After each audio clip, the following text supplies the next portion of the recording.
saveur divine. Cette bonne nouvelle du royaume sera prêchée dans le monde entier pour servir de témoignage à toutes les nations. Alors viendra la fin. Ce pain céleste vous est présenté par Immaculée Niraneza. Je vous salue très chers amis qui écoutent l'émission Saveur Divine. Je vous apporte une bonne nouvelle ce matin, c'est que l'Éternel ouvre les yeux des aveugles. L'Éternel redresse ceux qui sont courbés. L'Éternel aime les justes. Alléluia. Vraiment, Jésus-Christ est venu pour remplir beaucoup de missions sur terre, et parmi ces missions qu'il a fait venir dans notre monde, il y a le fait que les aveugles voient. Alléluia. Jésus a ouvert les yeux des aveugles. Les bénédictions que nous trouvons en Jésus-Christ étaient annoncées depuis bien longtemps. Le prophète Ésaïe a parler de Jésus-Christ, des bénédictions que nous allons obtenir au travers lui. Dans le prophète Ésaïe 35, on voit que Dieu est en train de fortifier Israël, mais les bénédictions futures qui sont annoncées à Israël sont devenues les nôtres également au travers son Fils Jésus-Christ. Lisons Ésaïe 35 à partir du verset 3. Fortifiez les mains languissantes et affermissez les genoux qui chancelent. Dites à ceux qui ont le cœur troublé, prenez courage, ne craignez point. Voici votre Dieu. La vengeance viendra, la rétribution de Dieu, il viendra lui-même et vous sauvera.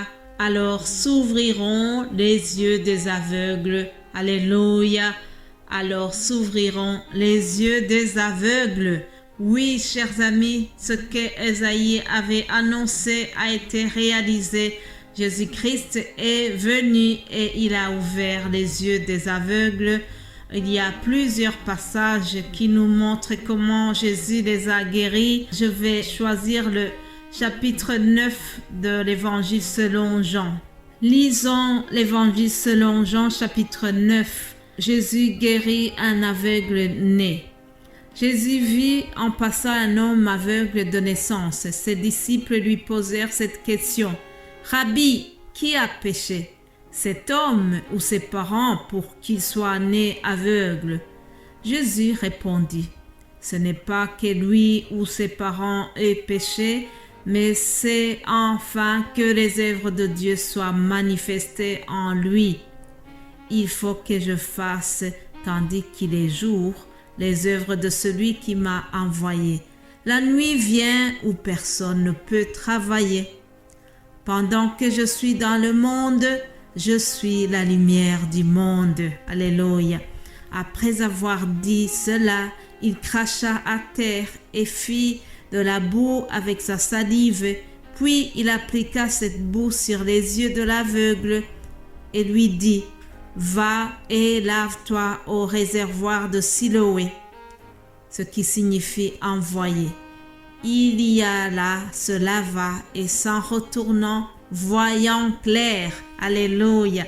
Voilà, chers amis, je ne vais pas lire l'entièreté de cette histoire, mais la suite, c'est que après que cet homme voyait clair, après qu'il a recouvert la vue, après que le miracle a eu lieu, voyons dans la suite que ses voisins étaient dans l'étonnement. Ils savaient que cet homme était mendiant auparavant et maintenant ils l'ont vu qui voyait clair.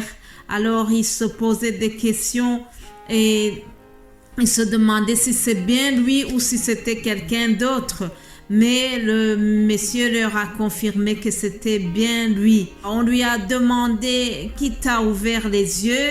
Et puis il a dit, l'homme qu'on appelle Jésus a fait de la boue, a oint mes yeux et m'a dit, va au réservoir de Siloé et lave-toi.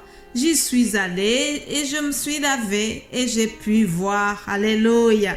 Les voisins, très étonnés, Certainement qu'ils voulaient aussi suivre Jésus-Christ pour avoir un miracle dans leur vie. Ils demandaient où est cet homme? Où est-ce qu'il est parti? Celui qui était guéri, il a dit, je ne sais pas. La suite va être plus compliquée parce que les pharisiens aussi vont s'ammêler. L'affaire devient très compliquée. Au lieu que les gens se réjouissent de la bénédiction qui vient d'avoir lieu, au lieu qu'ils se réjouissent du miracle que cet homme a bénéficié, ils étaient dans la polémique et les pharisiens n'étaient pas contents. Ils lui demandent qui t'a guéri. Alors il a répondu qu'il ne le savait pas. On lui a interrogé sur la manière dont il a procédé. On voulait vraiment investiguer pour savoir comment il a pu ouvrir les yeux d'un aveugle né. Alors les pharisiens lui ont reproché qu'il a fait cela le jour du sabbat. Et cela a compliqué encore la chose. Ils ont dit, cet homme ne vient pas de Dieu car il n'observait pas le sabbat. Donc pour les chefs religieux, les pharisiens, ce n'était pas possible que Jésus soit un homme de Dieu, que Jésus soit vraiment venu de Dieu puisqu'il n'a pas observé le sabbat. Alors d'autres disaient, ce n'est pas possible qu'un pécheur puisse faire un tel miracle. La Bible nous dit au verset 17 qu'il y a eu de division parmi eux. En effet, chers amis, Jésus est venu pour diviser aussi les catégories de gens. Oui, il y a eu des divisions suite à la venue de Jésus-Christ dans le monde. Il y en a qui ont cru en lui, d'autres n'ont pas cru en lui. Aujourd'hui encore, il y a des Juifs qui ne croient pas que le Messie est déjà arrivé. Ils attendent encore leur Messie. Mais nous qui avons eu cette grâce de le reconnaître et de savoir qu'il est déjà venu, la Bible nous dit qu'à tous ceux qui l'ont reçu et qui ont cru en lui, il leur a donné le pouvoir d'être appelés enfants de Dieu. Alléluia. Et pour revenir à notre histoire, on a interrogé aussi les parents de ce monsieur qui était guéri. Alors les parents avaient peur de se prononcer. Ah oui, parce qu'il y avait vraiment une pression.